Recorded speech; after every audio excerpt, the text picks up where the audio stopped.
Il n'était ni prophète, ni messager. Aucun ange ne lui est apparu avec une révélation. Aucune communauté ne lui a été confiée. Et pourtant, Allah lui-même a gravé son nom dans le Coran. Plus encore, une sourate entière, la 31e, porte son nom, Luqman. Mais qui était donc cet homme, si discret dans les livres d'histoire, mais si présent dans l'éternité? Son don n'était pas la prophétie, son don était la sagesse. Une sagesse si profonde qu'Allah en a fait une leçon pour l'humanité entière. Aujourd'hui, nous allons découvrir l'histoire de Luqman, le sage, et comprendre pourquoi ces paroles résonnent encore dans nos cœurs des siècles plus tard. Au cœur de la tradition islamique, Luqman occupe une place unique. Le Coran ne le décrit ni comme un roi, ni comme un conquérant, mais simplement comme un homme à qui Allah a accordé un don inestimable. Allah dit dans le Coran, nous avons effectivement donné la sagesse à Luqman. Cette sagesse, la hikmah, n'est pas une intelligence théorique, ce n'est pas une accumulation de connaissances, c'est une lumière intérieure, la capacité de distinguer le vrai du faux, le bien du mal, et surtout d'agir conformément à cette vérité. La majorité des savants musulmans s'accordent sur un point essentiel. Luqman n'était pas un prophète. Selon certains récits, Allah lui aurait laissé le choix entre la prophétie et la sagesse. Par humilité, conscient du poids immense de la mission prophétique, il aurait choisi la sagesse. À son réveil, son regard sur le monde avait changé. Il voyait la création avec clarté, équilibre et discernement. Allah ne l'a pas honoré pour un miracle spectaculaire, mais pour la manière dont il a vécu, parlé et conseillé. Et ce que le Coran a immortalisé, ce n'est pas un discours public, mais un moment intime, un père parlant à son fils avec amour et gravité. Mais alors, qui était Luqman avant cet honneur divin? Les récits divergent. Certains disent qu'il venait d'Abyssinie, d'autres de Nubie, d'Égypte ou du Yémen. Un détail revient pourtant avec insistance dans les traditions. Luqman aurait été un esclave, un homme noir de peau, humble, berger ou charpentier, sans statut social particulier. Un jour, un homme le reconnut et lui dit « N'étais-tu pas l'esclave qui gardait mes moutons ?» Luqman répondit simplement « Oui ». Étonné par la sagesse qu'il dégageait, l'homme lui demanda « Comment es-tu arrivé à ce rang ?»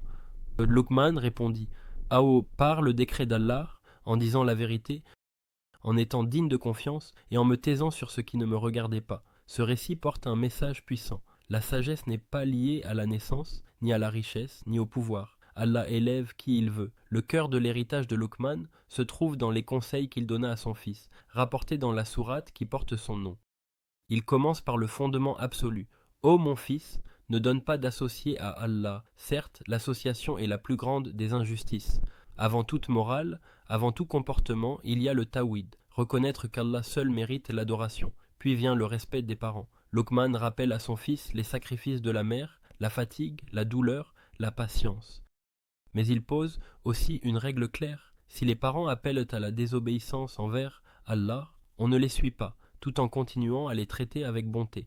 Ensuite, Luqman ancre une conscience profonde dans le cœur de son fils. Il dit « Ô mon fils, même si une action a le poids d'un grain de moutarde caché dans un rocher, ou dans les cieux, ou sur la terre, Allah la fera apparaître.